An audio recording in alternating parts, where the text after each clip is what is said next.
ओम शांति। आज 31/7/2025 साकार महावाक्य। मधुर संतान माने तुम्हें सकाळु सकाळु उठी बहुत स्नेहरे कुह बाबा गुड मॉर्निंग, सुप्रभात। यही याद द्वारा ही तुम्हें शतप्रधान होइजिव। प्रश्न, सठिक याद द्वारा बाबांको ठारू करेन्ट नेबा पाई केउ मुख्य गुणगुड़िकर आवश्यकता रही?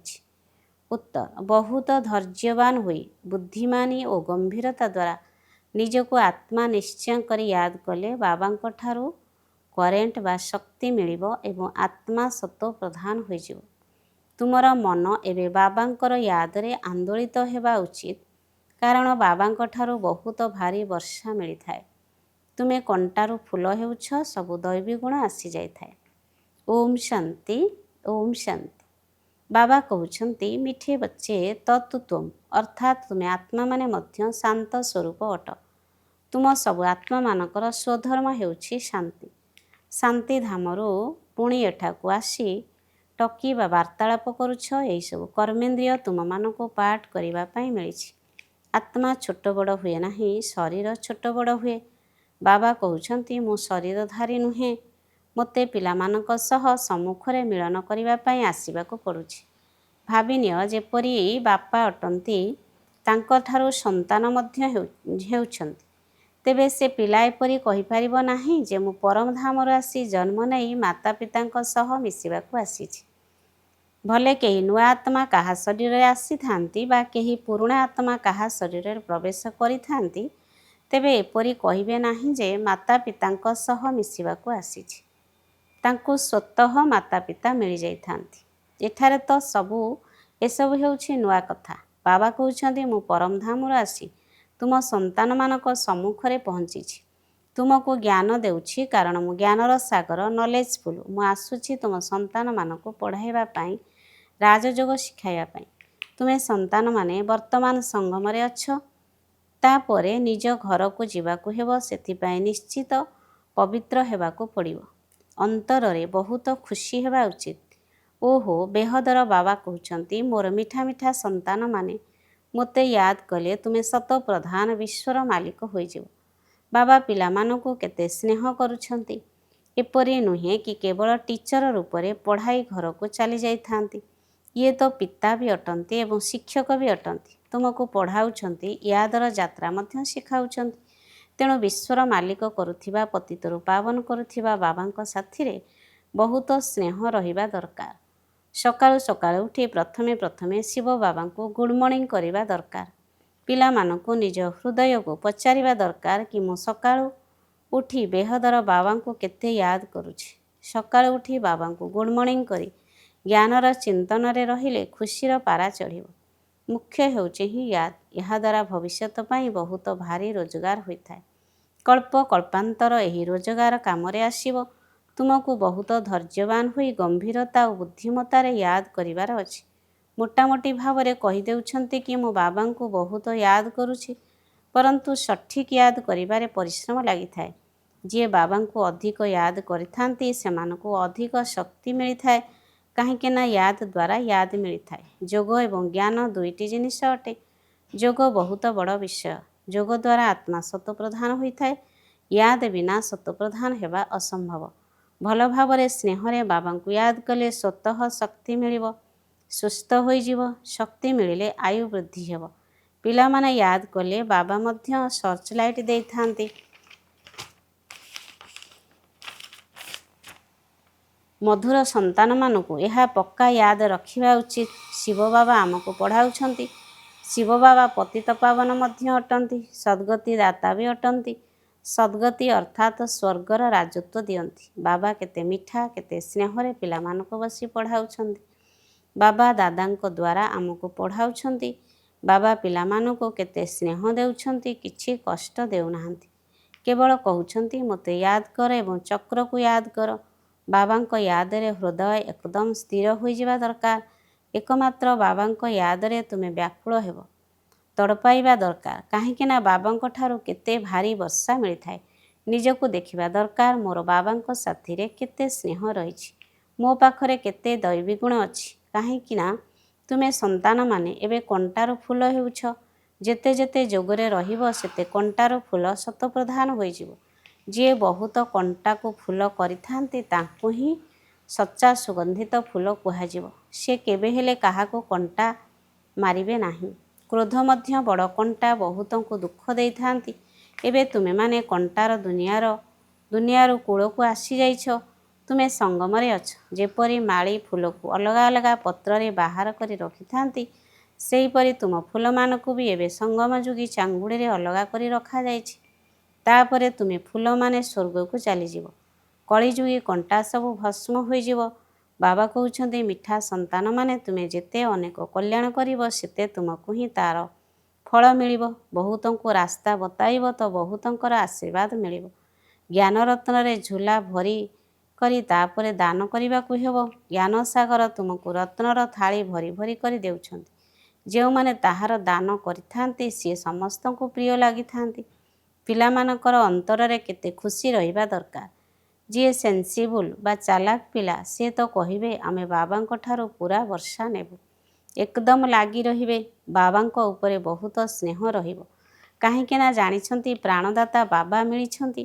ଜ୍ଞାନର ବରଦାନ ଏପରି ଦେଉଛନ୍ତି ଯାହାଦ୍ୱାରା ଆମେ କଣରୁ କଣ ହୋଇଯାଉଛୁ, ଅସମର୍ଥରୁ ସମର୍ଥ ହୋଇଯାଉଛୁ।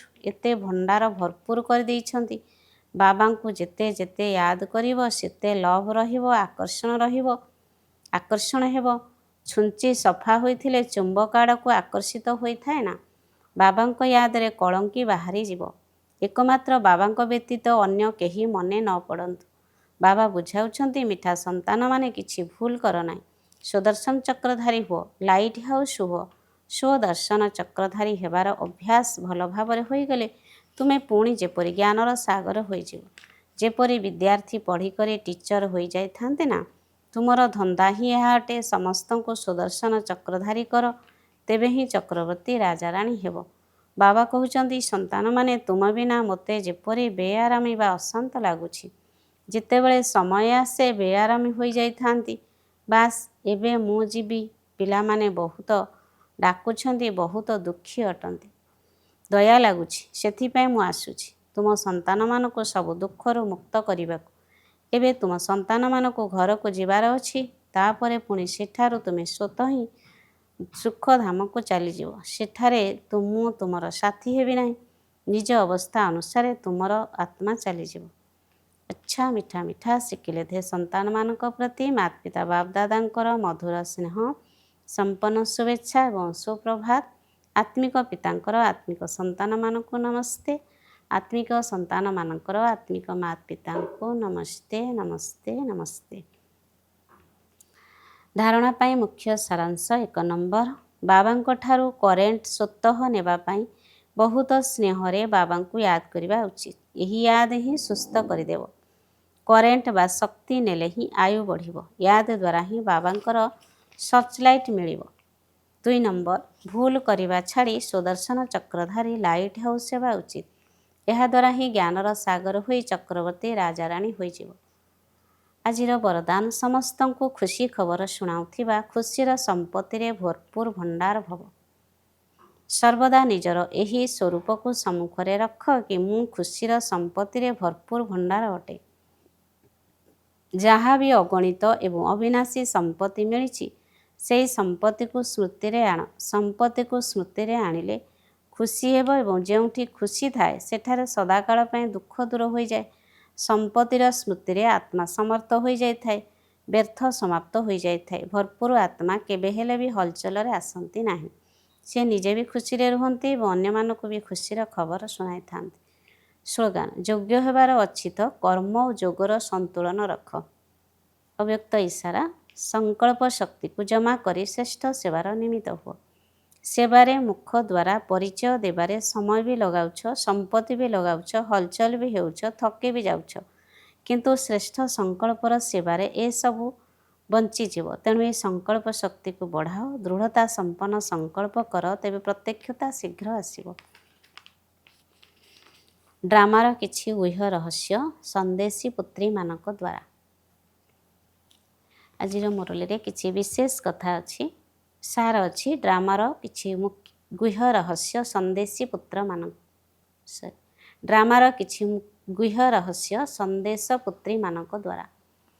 1 ନମ୍ବର, ଏହି ବିରାଟ ଫିଲ୍ମ ବା ଡ୍ରାମାରେ ପ୍ରତ୍ୟେକ ମନୁଷ୍ୟମାନଙ୍କଠାରେ ନିଜ ନିଜ ସ୍ଥିତି ଅନୁସାରେ ସାରା ଜୀବନର ଜ୍ଞାନ ଅଥବା ଅଭିନୟ ପୂର୍ବରୁ ହିଁ ମର୍ଜ ବା ସମାହିତ ରୂପରେ ରହିଥାଏ।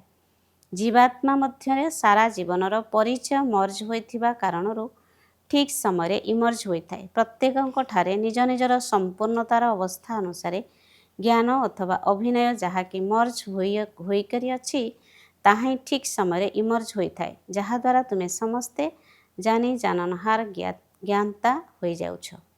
2 ନମ୍ବର, ଏହି ବିରାଟ ନାଟକର ପ୍ରତିଟି ସେକେଣ୍ଡର ଅଭିନୟ ନୂଆ ହୋଇଥିବା କାରଣରୁ ତୁମକୁ ଏପରି ଜଣାପଡ଼ିବ କି ଯେପରି ଏବେ ଏବେ ଏଠାକୁ ଆସିଛି। ପ୍ରତିଟି ସେକେଣ୍ଡର ଅଭିନୟ ଅଲଗା ଅଲଗା ହୋଇଥାଏ। କଳ୍ପ ପୂର୍ବର ଘଡ଼ିର ପୁନରାବୃତ୍ତି ହୋଇଥାଏ, ପରନ୍ତୁ ଯେତେବେଳେ ବାସ୍ତବିକ ଜୀବନରେ ଚାଲୁଛ ସେତେବେଳେ ନୂଆ ପରି ଲାଗୁଛି। ଏହାକୁ ବୁଝି ଆଗକୁ ବଢ଼ିଚାଲ। ଏପରି କେହି କହିପାରିବେ ନାହିଁ କି ମୁଁ ତ ଜ୍ଞାନ ପ୍ରାପ୍ତ କରିନେଲି, ଏବେ ମୁଁ ଯାଉଛି ନା। ଯେପର୍ଯ୍ୟନ୍ତ ବିନାଶ ହୋଇନାହିଁ ସେ ପର୍ଯ୍ୟନ୍ତ ସାରା ଅଭିନୟ ଏବଂ ସାରା ଜ୍ଞାନ ନୂଆ। 3 ନମ୍ବର, ଏହି ବିରାଟ ଡ୍ରାମାରେ ଯାହା ପୂର୍ବ ନିର୍ମିତ ହୋଇକରି ଅଛି ତାହା ନିଶ୍ଚୟର ଆଧାରରେ ତିଆରି ହୋଇଛି। ପୂର୍ବ ନିଶ୍ଚିତକୁ କେହି ଯଦି ଟାଳି ଦେଉଛନ୍ତି ବା ତିଆରି କରୁଛନ୍ତି ତାହା ସବୁ ନିଜ ଉପରେ ନିର୍ଭର କରୁଛି। ମୁଁ ନିଜେ ହିଁ ନିଜର ଶତ୍ରୁ ଏବଂ ନିଜେ ନିଜର ମିତ୍ର ଅଟେ। ଏବେ ତୁମକୁ ବହୁତ ରମଣୀୟ ମିଠା ହେବାର ଅଛି ଏବଂ କରାଇବାର ଅଛି। 4 ନମ୍ବର, ଏହି ବିରାଟ ଫିଲ୍ମରେ ଏହା ସହନ କରିବା ବି ତୁମ ପାଇଁ କଳ୍ପ ପୂର୍ବର ଏହି ମିଠା ସ୍ୱପ୍ନ ଅଟେ, କାରଣ ତୁମର ତଥାପି ବି କିଛି ହୁଏ ନାହିଁ। ଯେଉଁମାନେ ବି ତୁମର ହଇରାଣ କରିଛନ୍ତି ସେମାନେ ବି କହିବେ କି ମୁଁ ଏହାଙ୍କୁ ଏତେ ହଇରାଣ କଲି, ଦୁଃଖୀ କଲି, ପରନ୍ତୁ ଇଏ ତ ପୁଣି ବି ଡିଭାଇନ୍ ୟୁନିଟି ବା ଦିବ୍ୟ ଏକତା, ସୁପ୍ରିମ୍ ୟୁନିଟି, ସର୍ବୋଚ୍ଚ ଏକତା ବିଜୟୀ ପାଣ୍ଡବ ହୋଇ ରହୁଛନ୍ତି। ଏହି ପୂର୍ବ ନିର୍ମିତ ଡ୍ରାମାକୁ କେହି ଟାଳି ପାରିବେ ନାହିଁ। 5 ନମ୍ବର ପଏଣ୍ଟ, ଏହି ବିରାଟ ଫିଲ୍ମରେ ଦେଖ କିପରି ଚମତ୍କାର ରହିଛି ଯେ ତୁମେ ପ୍ରତ୍ୟକ୍ଷ ପାଣ୍ଡବମାନେ ବି ଆସିଛ ଏବଂ ତୁମର ପୁରୁଣା ଚିତ୍ର ଏବଂ ଚିହ୍ନ ଗୁଡ଼ିକ ବି ଏପର୍ଯ୍ୟନ୍ତ ରହିଛି। ଯେପରି ପୁରୁଣା କାଗଜ, ପୁରୁଣା ଶାସ୍ତ୍ର, ଗୀତା ପୁସ୍ତକ ଆଦି ସମ୍ଭାଳି କରି ରଖିଥାନ୍ତି, ତାହାର ପୁଣି ବହୁତ ସମ୍ମାନ କରିଥାନ୍ତି। ଏହିପରି ପୁରୁଣା ଜିନିଷ ରହିଥିଲେ ମଧ୍ୟ ଏବେ ନୂଆ ବସ୍ତୁ ଉଦ୍ଭାବନ ହେଉଛି। ପୁରୁଣା ଗୀତା ବାସ୍ତବରେ ଥିଲେ ମଧ୍ୟ ନୂଆ ଗୀତାର ଉଦ୍ଭାବନ ହୋଇଛି। ପୁରୁଣାର ଅନ୍ତ ସେତେବେଳେ ହେବ ଯେତେବେଳେ ନୂଆର ସ୍ଥାପନ ହୋଇଯିବ। ଏବେ ତୁମେ ବାସ୍ତବ ଜୀବନରେ ଜ୍ଞାନକୁ ପ୍ରତ୍ୟକ୍ଷ ରୂପରେ ଧାରଣ କରିଥିବା କାରଣରୁ ଦୁର୍ଗା, କାଳୀ ଆଦି ହୋଇଛ। ପୁରୁଣା ସ୍ଥୂଳ ଜଡ଼ଚିତ୍ର ଗୁଡ଼ିକର ବିନାଶ ହୋଇ ନୂଆ ଚୈତନ୍ୟ ସ୍ୱରୂପର ସ୍ଥାପନା ହୋଇଥାଏ। 6 ନମ୍ବର, ଏହି ବିରାଟ ଫିଲ୍ମର ଯୋଜନା ଅନୁସାରେ ସଙ୍ଗମର ମିଠା ସମୟରେ ଆପଣ ଅନନ୍ୟ ଦୈବୀ ସନ୍ତାନମାନେ ହିଁ ବିକାର ଉପରେ ବିଜୟ ପ୍ରାପ୍ତ କରି ବୈକୁଣ୍ଠର ମିଠା ଲଟେରୀ ପ୍ରାପ୍ତ କରୁଛ। ଆପଣଙ୍କର ଏହି ଲଲାଟ କେତେ ଭାଗ୍ୟବାନ ଅଟେ। ବର୍ତ୍ତମାନ ତୁମେ ନର ଓ ନାରୀ ଅବିନାଶୀ ଜ୍ଞାନ ଦ୍ୱାରା ପୂଜ୍ୟ ଯୋଗ୍ୟ ଦେବତାପଦ ପ୍ରାପ୍ତ କରୁଛ। ଏହା ହେଉଛି ଏହି ସଙ୍ଗମର ସୁହାବନା ଆଶ୍ଚର୍ଯ୍ୟଜନକ ସମୟର ଆଶ୍ଚର୍ଯ୍ୟଜନକ ରୀତି। 7 ନମ୍ବର, ଈଶ୍ୱର ସାକ୍ଷୀ ହୋଇ ଦେଖୁଛନ୍ତି ଯେ ମୁଁ ଯେଉଁ ଅଭିନେତାମାନଙ୍କୁ ଅନେକ ଗହଣାରେ ଆଭୂଷଣରେ ଶୃଙ୍ଗାରିତ କରି ଏହି ସୃଷ୍ଟିରୂପୀ ଷ୍ଟେଜରେ ନୃତ୍ୟ କରିବା ଅର୍ଥେ ପଠାଇଥିଲି ସେମାନେ କିପରି ଅଭିନୟ କରୁଛନ୍ତି। ମୁଁ ନିଜର ଦୈବୀ ସନ୍ତାନମାନଙ୍କୁ ସୁବର୍ଣ୍ଣ ଟଙ୍କା, ରୌପ୍ୟ ଟଙ୍କା ଦେଇ କହିଥିଲି କି ଏହି ଆଭୂଷଣ, ଏହି ଗହଣା ଗୁଡ଼ିକ ପିନ୍ଧିକରି ମୁଖ ମିଜାଜ ହୋଇ ସାକ୍ଷୀ ହୋଇ ଅଭିନୟ ବି କରିବ ଏବଂ ସାକ୍ଷୀ ହୋଇ ଏହି ଖେଳ ବି ଦେଖିବ। ଫସିଯିବ ନାହିଁ, କିନ୍ତୁ ଅଧାକଳ୍ପ ରାଜ୍ୟଭାଗ୍ୟ ଭୋଗ କରି ପୁଣି ଅଧାକଳ୍ପ ନିଜ ରଚନାର ମାୟାରେ ଫସିଗଲେ। ଏବେ ପୁନଃ ମୁଁ ତୁମକୁ କହୁଛି ଏହି ମାୟାକୁ ଛାଡ଼ିଦିଅ। ଏହି ଜ୍ଞାନ ମାର୍ଗରେ ବିକାରୀ କାର୍ଯ୍ୟରୁ ନିବୃତ୍ତ ହୋଇ ନିର୍ବିକାରୀ ହେଲେ ଆଦି ମଧ୍ୟ ଅନ୍ତ ଦୁଃଖରୁ ମୁକ୍ତ ହୋଇ ଜନ୍ମ ଜନ୍ମାନ୍ତର ପାଇଁ ସୁଖ ପ୍ରାପ୍ତ କରିପାରିବ। 8 ନମ୍ବର, ନିଜଠାରୁ କେହି ବି ଉଚ୍ଚ ଅବସ୍ଥାଯୁକ୍ତ ଦ୍ୱାରା ଯଦି କୌଣସି ସାବଧାନୀ ମିଳୁଛି ତ ତାକୁ ରାଜଯୁକ୍ତ ହୋଇ ଉଠାଇବାରେ ହିଁ କଲ୍ୟାଣ ନିହିତ। ଏହାର ଭିତରର ରହସ୍ୟକୁ ଜାଣିବା ଉଚିତ ଯେ ଏଥିରେ ନିଶ୍ଚିତ କିଛି କଲ୍ୟାଣ ନିହିତ ରହିଛି। ଏହି ଯେଉଁ ପଏଣ୍ଟ ମୋତେ ଏହାଙ୍କ ଦ୍ୱାରା ମିଳିଛି ତାହା ବିଲକୁଲ ଯଥାର୍ଥ। ତାକୁ ବହୁତ ଖୁସିରେ ସ୍ୱୀକାର କରିବା ଦରକାର, କାହିଁକିନା ଯଦି ମୋ ଦ୍ୱାରା କେବେ କିଛି ଭୁଲ ହୋଇଯାଉଛି ତ ସେହି ପଏଣ୍ଟ ମନେ ପଡ଼ିଗଲେ ନିଜକୁ ଠିକ୍ କରିଦେବି। ସେଥିପାଇଁ କିଛି ବି ସାବଧାନୀ ମିଳୁ ବହୁତ ବିଶାଳ ବୁଦ୍ଧିରେ ଧାରଣ କଲେ ତୁମେ ଉନ୍ନତି ପ୍ରାପ୍ତ କରିପାରିବ। 9 ନମ୍ବର, ଏବେ ତୁମକୁ ନିତ୍ୟ ଅନ୍ତର୍ମୁଖ ହୋଇ ଯୋଗରେ ରହିବା ଉଚିତ। କାରଣ ଅନ୍ତର୍ମୁଖ ହେଲେ ନିଜକୁ ଦେଖିପାରିବ, କେବଳ ଦେଖିବ ନାହିଁ ପରିବର୍ତ୍ତନ ବି କରିପାରିବ। ଏହା ହିଁ ସର୍ବୋତ୍ତମ ଅବସ୍ଥା। ଯେତେବେଳେ ଏହା ଜଣାଅଛି ଯେ ସମସ୍ତେ ନିଜର ସ୍ଥିତି ଅନୁସାରେ ପୁରୁଷାର୍ଥୀ ଅଟନ୍ତି, ତେବେ କୌଣସି ବି ପୁରୁଷାର୍ଥୀଙ୍କ ପାଇଁ ଯୁକ୍ତି କରିପାରିବ ନାହିଁ। କାରଣ ସେ ନିଜ ସ୍ଥିତି ଅନୁସାରେ ପୁରୁଷାର୍ଥୀ ଅଟନ୍ତି। ତାଙ୍କର ସ୍ଥିତିକୁ ଦେଖି ତାଙ୍କଠାରୁ ଗୁଣ ଗ୍ରହଣ କର। ଯଦି ଗୁଣ ଗ୍ରହଣ କରିପାରୁନାହଁ ତେବେ ତାଙ୍କୁ ଛାଡ଼ିଦିଅ। 10 ନମ୍ବର, ତୁମେ ସର୍ବଦା ନିଜର ସର୍ବୋତ୍ତମ ଲକ୍ଷ୍ୟକୁ ସମ୍ମୁଖରେ ଦେଖି ନିଜକୁ ହିଁ ଦେଖ। ତୁମେ ପ୍ରତ୍ୟେକ ବ୍ୟକ୍ତିଗତ ପୁରୁଷାର୍ଥୀ ଅଟ। ତୁମେ ନିଜ ପାଇଁ ନିଜେ ଧ୍ୟାନ ଦେଇ ଆଗକୁ ଦୌଡ଼ାଉଥାଅ। କେହି କିଛି ବି କରନ୍ତୁ, ପରନ୍ତୁ ମୁଁ ନିଜ ସ୍ୱରୂପରେ ସ୍ଥିତ ରହିବି, ଅନ୍ୟ କାହାକୁ ବି ଦେଖିବି ନାହିଁ। ନିଜ ବୁଦ୍ଧି ଯୋଗ ବଳରେ ମୁଁ ତାଙ୍କର ଅବସ୍ଥାକୁ ଜାଣିଯିବି। ଅନ୍ତର୍ମୁଖୀର ଅବସ୍ଥା ଦ୍ୱାରା ହିଁ ତୁମେ ଅନେକ ପରୀକ୍ଷାକୁ ପାରି କରିପାରିବ। ଆଚ୍ଛା, ଓମ୍ ଶାନ୍ତି।